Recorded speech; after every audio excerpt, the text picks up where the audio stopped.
talk specifically about windows, but before I get into what makes up a good window and how we talk about energy efficiencies in a window, it's actually very important, I think, for people to understand the three components of heat transfer, and that's conduction, convection, and radiation. So I'd like to tell you a little bit about each three of those, because they all actually affect the windows as we're going to be talking about. But conduction is always surface to surface. One surface touches another one, right? Hot always goes to cold, wet always goes to dry. So that's just a law of thermodynamics for conduction. Convection is the transference of heat through air. Okay, so as air moves, it's going to carry heat with it. And radiation, conduction, convection, and radiation. Radiation is basically when we can feel the heat, let's say whether it's through the clouds, you're laying on the beach, or you're taking a walk and it's a cloudy day, but you still get a suntan, or still get a sunburn in most cases. So we want to talk about the three components of heat transfer and what those mean to a window. So first off, I will tell you that with homes, if you have windows that are single pane, they are doing you no good whatsoever. It's actually just it's a hole in the wall. So you do want to replace those types of windows. But when we get into windows that are aluminum frame, as we know with aluminum, it's a metal.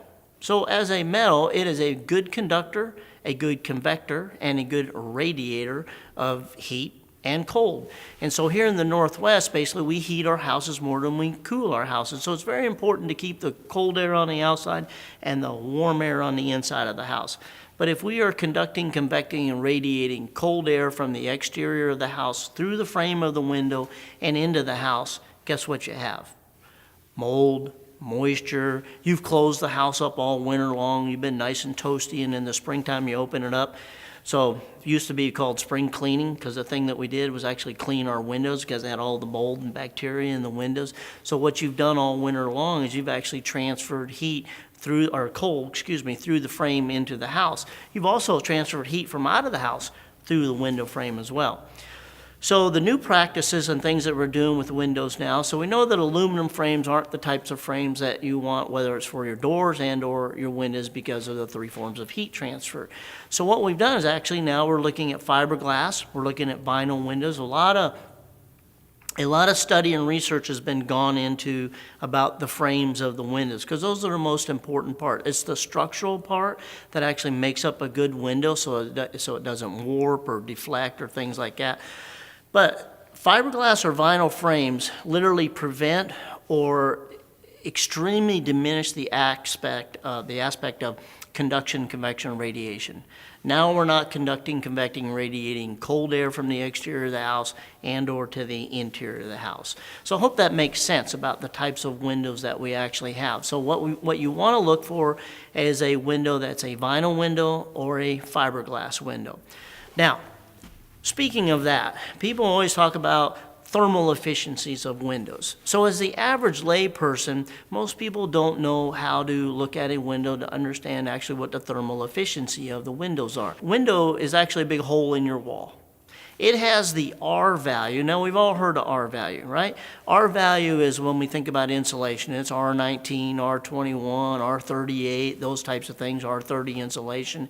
So we're very familiar with hearing the term R. When you go to the store to look at a window wall, though, you will see on that tag where it's going to say the U value. And the U is actually the inverse of R.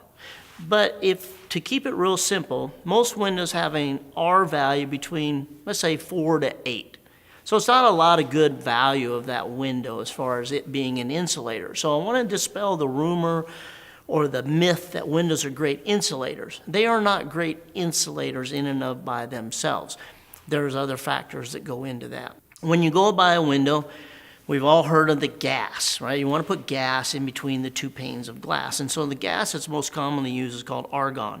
It's a very heavy, dense gas. And what that's doing is in between those two panes of glass, it's slowing down that transfer of, let's say, cold air molecules trying to get in or hot air molecules trying to leave. So again, we heat our houses more than we cool our houses. So it's very important to keep the heat that we produce either mechanically through our mechanical systems, our heating systems, and or from any radiant aspect that we get. Solar or radiated heat from the exterior of the house coming through the window panes actually helps solar gain or solar load our house. That's all very important to keep within the house. So the first thing you want to do when you buy a window is you want to make sure it's gas filled, like argon gas, okay? The second thing that's probably the most important thing that most people have a very, very, very minimal knowledge about is what we call low E. Now we've heard about it and people say, oh yeah, low E windows, oh they're great. But how do you know what low E is and really what is that factor? Well, low E is a silver oxide coating. It's actually invisible to the naked eye. So being silver oxide, it's actually reflective. And so when we deal with two pieces of glass, we deal with actually four sides to the glass. So when we're thinking about where do we put this low E, and if it's invisible, how do we know where it is? Well, in theory, it's invisible, but you can see it under certain circumstances. So when you have two pieces of glass, again, we have four sides. Where we want to have low E installed on our windows is actually what we refer to as side number 2, which is the inside of the outside pane. So if we labeled those four panes, we call the outside of the house, that's side number 1 of that glass. The inside of that side number 1 is side number 2. The inside of the inside is 3, and what you can physically touch while you're standing in the house, that's side number 4. Where we live here in Washington State or in the Northwest, we want low E installed on side number 2, the inside of that outside pane. What it allows to happen, it allows for all the solar and radiant heat from the sun, or even when the sun's hiding behind the clouds, it allows for all that to transfer through the window. And now that we've produced all the heat via our mechanical systems and any solar loading that we're able to get, when it tries to escape out the window, now remember I said the window has very little R value, resistance value. It's going to hit that reflective coating and it's going to bounce back into the house. So when we're looking at windows, it's very important when you order the window to actually have that person identify where side number 2 is, the inside of the outside pane, and make sure that they mark that so you know it's installed there.